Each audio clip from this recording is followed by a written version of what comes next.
Peter, come, follow me. Blessed are you, Simon, son of Jonah, Follow me, and I will make you fishers of men. for flesh and blood has not revealed this to you, but my Father who is in You heaven. of little faith, why did you doubt? And I tell you, you are Peter. Take courage. For all who take Die. the sword will Don't be perish. afraid. And on this rock I will build my church, and the gates of hell shall not prevail I against tell it. you, not 7 times, but I will give you the 77 keys of the times. kingdom of heaven. Peter, And whatever you bind on earth shall be bound in heaven, Truly, and whatever I tell you you, loose on earth this very shall be night loosed. Before the rooster crows, you will if disown anyone me would come 3 after me, times. He must deny himself and take up his cross and follow me. truly I tell you, this very night before the rooster crows, you will disown me 3 times.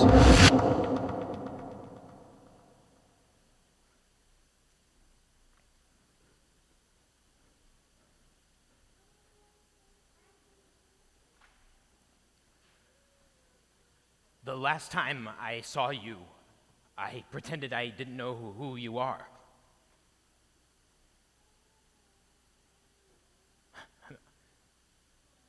I'm still not sure who you are. There are moments I remember from our talks together, from speeches you made, from yesterday. Yesterday, is that right? What day is it? I don't understand. Were you the Messiah or a man? Men die. You're dead. I pray I could roll the stone away. I want to look in the sepulcher, into that dark place. I want to lean in, stoop down, and lean in, and then I would see the linens laid, just there, abandoned and left behind, because you would be alive and have no need for grave clothes.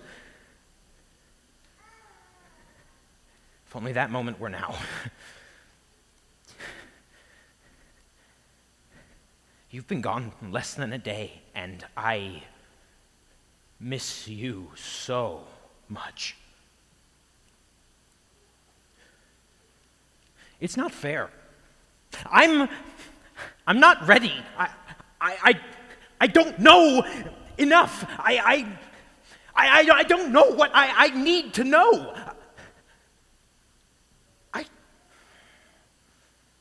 I didn't get enough time with you, teacher. Our time was far too brief. I need more time. Oh, God. Why have you forsaken us? How did everything go sideways? Why did this happen? This wasn't supposed to happen. No, not like this.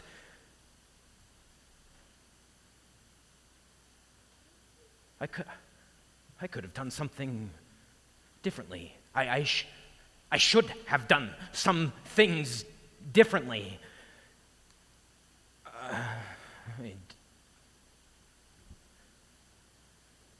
I don't know what to do.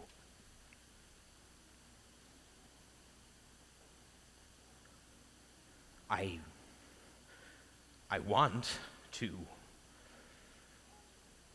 sit at your feet again. I need to hear your voice.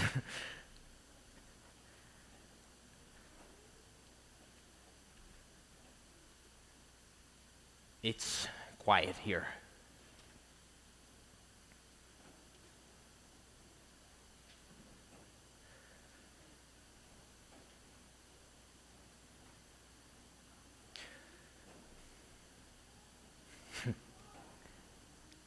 My mother called me Simon.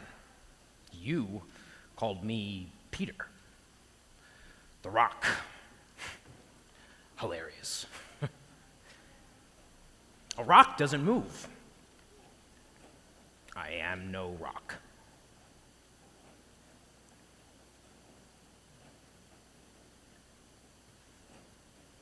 Not 14 hours ago, I denied that I knew who you are. I denied you with an oath. A girl in the crowd asked me point blank, "Do you know the man?" I said no. And she asked again, and I said no, again, and a third time. After all that we've been through, I said, "I promise I don't know him." And at that moment, I remembered what you said, that one of us would deny you.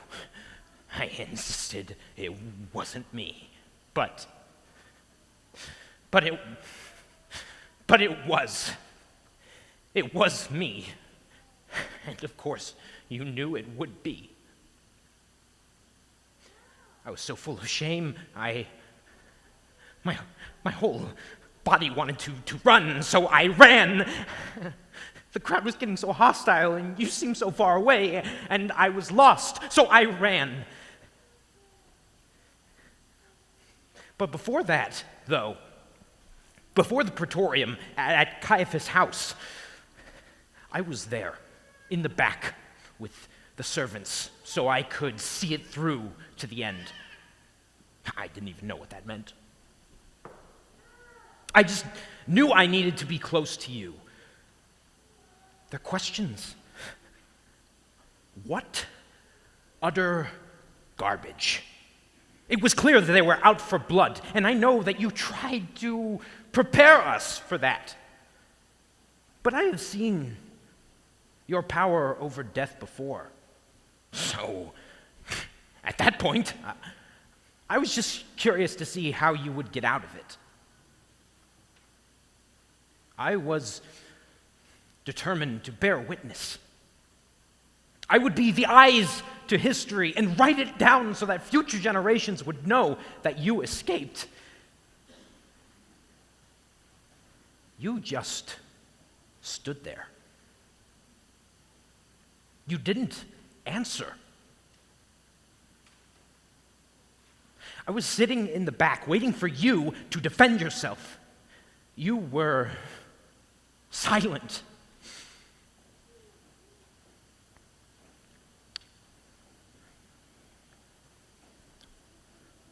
I was silent too.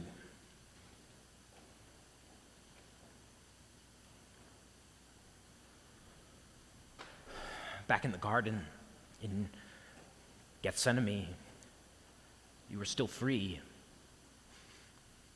I drew my sword to defend you, and you rebuked me. You told me to drop it, to stand down, to quell my passion, my passion for you, Lord. Quell my passion for you. How so? I cut his ear. And like time moving in reverse, you healed it back on. In the tension of a fight, you stopped and fixed the damage that I had done.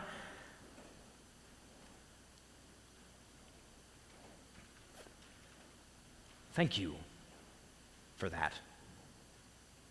Thank you for undoing my mistake.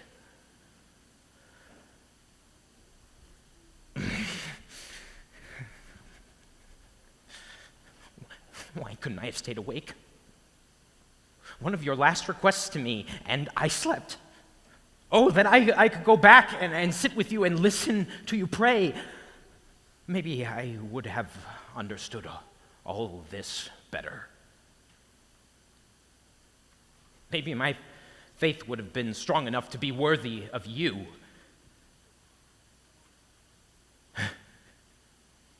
It's the same as that day on the water. I wanted to follow you out onto the waves. It was as if something possessed me. It was the Spirit, of course. But it was as if I could feel myself being lifted. I understood in that moment that it was possible to stand on the water. For a glimpse of a moment, I felt what it was like to know, like you know. And then I doubted, because How could I?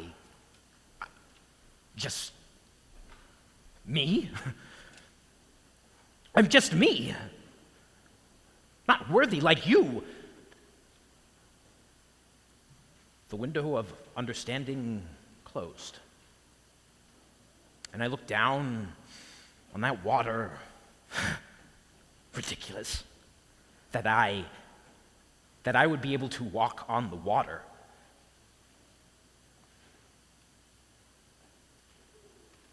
Thank you for catching me.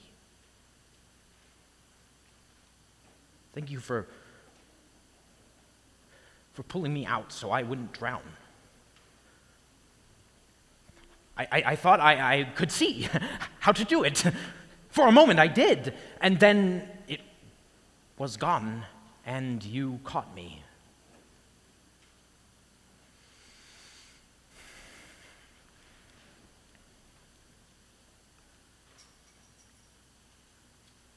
I think I have done my best to see ahead, to anticipate. I remember your story about the wise and faithful servant. I've always tried to emulate them from your lesson.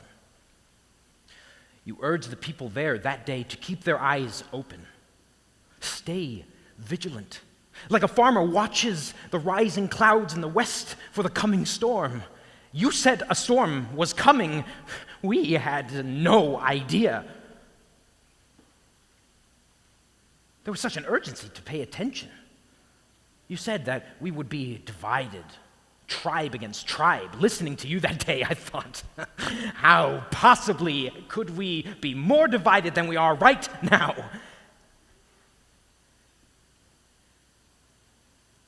What will this world be like without you now? Oh, God. You tried to tell us what was coming. I heard you. I watched. I tried to be the faithful servant, the best I could. Even before your speech that day, I knew that I was all in. Some days I doubted. I know I did. The day you washed my feet, my faith was restored. You kneeled down at the wash basin and washed our feet. We looked at each other, questioning your meaning, and I was puzzled at first, then resolved to refuse your service. It was my turn, and like a stubborn toddler, I dug in and resisted your gentle cleansing of my weary feet. You said, if I didn't get my feet washed, I could have no part of you. Unbearable. So I asked you to wash all of me, my hands and my head too. I was all in for you in that moment. I am all in now. I just need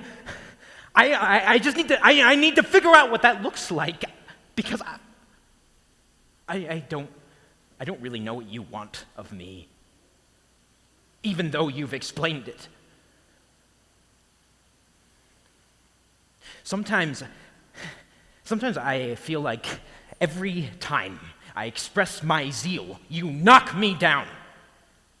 When you explained to us that you had to go and that there would be a battle and a time without you and that we would have to go on, I said no. I said, let the trouble be far from you, Lord. This trouble shall not be for you. You said that I was like Satan. You said to get behind you, that you would turn your back on me, that I had offended you. You said I savor not the things that are of God, but those that are of men. Offended. Like Satan. What I meant as encouragement made you so angry. I think it's because I tempted you, in that moment, away from your path.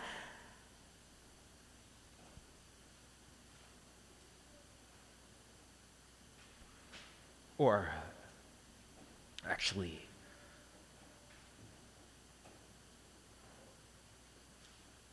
the encouragement that I was offering wasn't for you.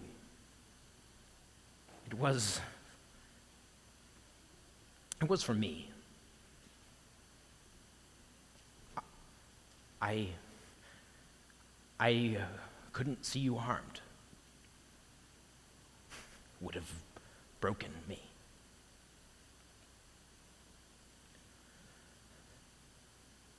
I'm sorry. I just wanted to say that I wanted to see you live. That I didn't want to see you suffer. That's all I was trying to say. I know I'm stubborn. I'm determined. Once I make a decision, it's difficult, impossible sometimes for me to move from that position.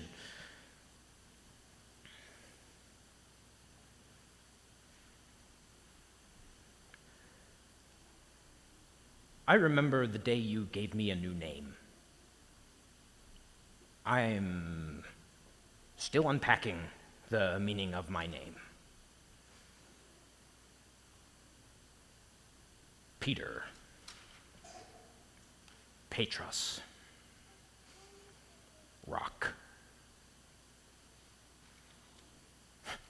A rock doesn't move. Inflexible.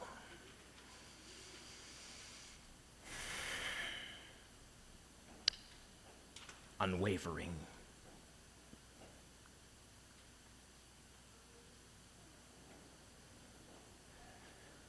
I promise to try. I promise to live up to this name, Lord, the name you gave me, which feels too great an honor for a man such as me. You said you would build your church upon the rock. You're not here. How possibly is this task for me?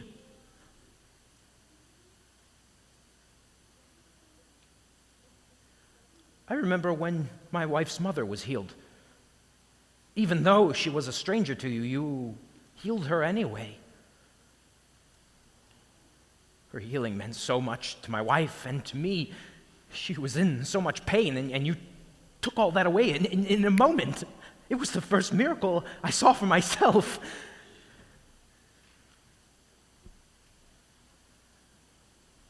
Why do I doubt so much?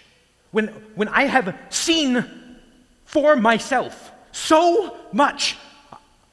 With my mother-in-law healed, I felt confident to set out with you in what will become the adventure of my life.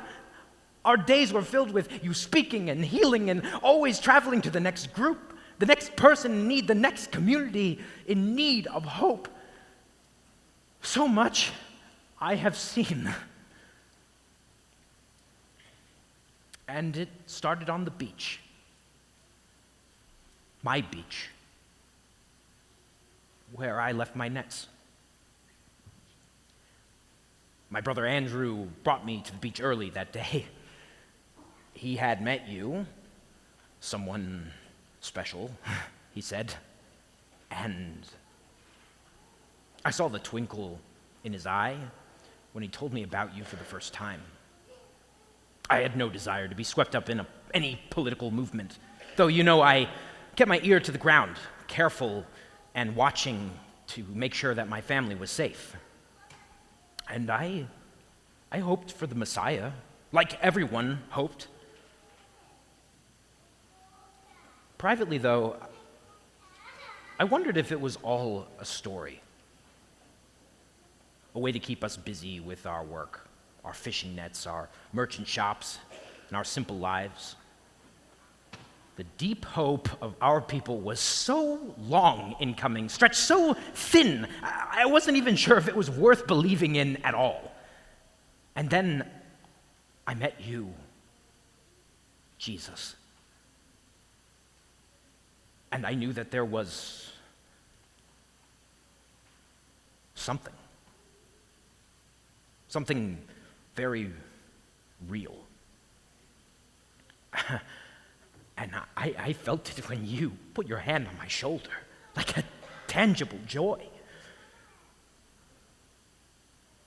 You told me that I would be a fisher of men, of people. And I left my nets.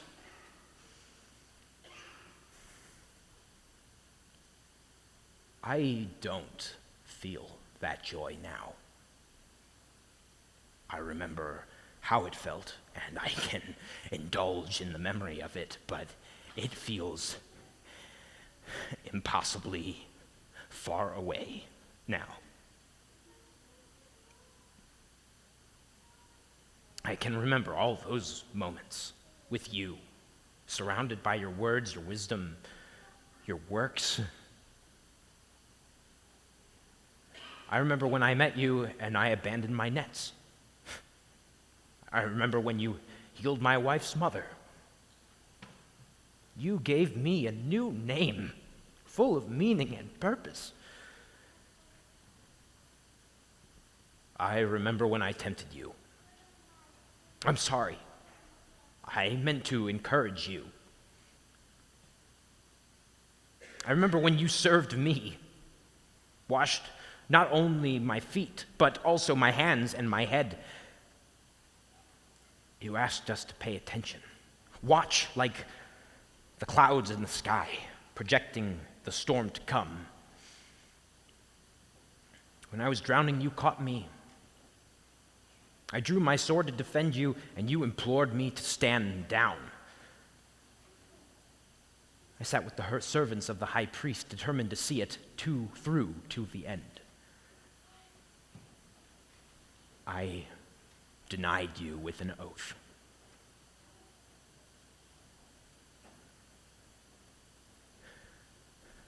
Jesus.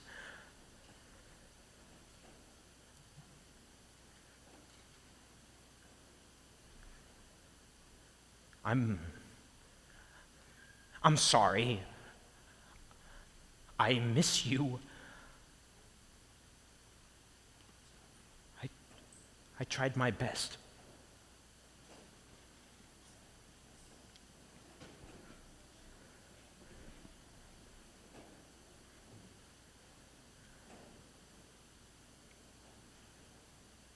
I love you.